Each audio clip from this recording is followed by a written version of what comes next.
এক ছেলে তার বাবার কাছে সাইকেল চায়, তার বাবার কাছে সাইকেল চায়, বাবা আমাকে একটা সাইকেল দাও। বাবা ছিল স্কুল মাস্টার, তো বাবা স্কুল মাস্টার, তার বেতন কি, সে কিভাবে সাইকেল কিনে দিবে? কিনে দেয় না। ছেলেও নাসুর বান্দা, সাইকেল চাই কিনে দেয় না, সাইকেল চাই কিনে দেয় না। একবার ছেলে বাবাকে বলল, বাবা আমাকে সাইকেলটা কিনে দাও না। বাবা রাগ করলেন, রাগ কিয়ে বললেন, আরেকবার সাইকেল চাইবি তাহলে পিটামো, তুই আমাকে বিরক্ত করতেছিস। কি বলেন, আমরা বিরক্ত হই না মাঝে মাঝে? সন্তান যদি বেশি আমার ক্ষমতার বাইরে যদি সন্তান কিছু চায় তাহলে আমরা বিরক্ত হয়ে যাই। আরেকবার চাইবি তাহলে পিটা দেবো, তাহলে মাইক দেবো তোকে, তুই আমাকে বিরক্ত করতেছিস। সন্তান বারবার চাওয়ার কারণে বাবা বিরক্ত হয়ে গেল।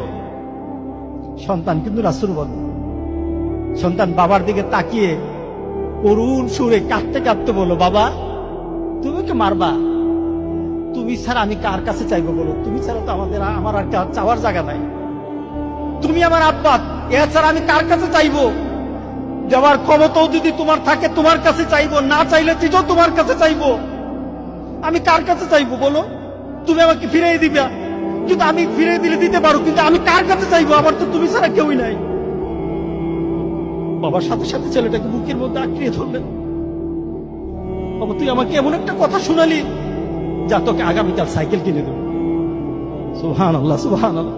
তার মানে কি, ছেলে তার বাবার হৃদয়ে টাচ করেছে। তার কথার মধ্যে আবেগ ছিল, ভালোবাসা ছিল, নিবেদন ছিল, যে বাবা তুমি না দিতে পারো, কিন্তু আমার তো তুমি ছাড়া কেউই নাই। তুমি না আমাকে ফিরিয়ে দিতে পারো, কিন্তু আমার চাওয়ার জায়গা তোমার ছাড়া আর তো কেউই নাই, আমি তোমার কাছেই তো চাইবো। আমরা যদি মাবুদের দরবারে, আল্লাহর দরবারে এভাবে চাইতে পারতাম, যেই মাবুদ দিতেই পারে, দিতেই পারে, দিতেই পারে, একমাত্র যিনি দিতেই পারে, তার কাছে ওই আবেগ দিয়ে যদি চাইতে পারতাম, কোনদিন কোন জিনিস আমাদেরকে ফিরিয়ে দিতেন না, কোনদিন ফিরিয়ে দিতেন না। আমরা চাইতেই পারি না, আমরা ওইভাবে আল্লাহর দরবারে চাচ্ছি না। আমরা যদি চাইতে পারতাম, তাহলে পৃথিবীতে আমাদের এই তো বিপদ থাকতো না।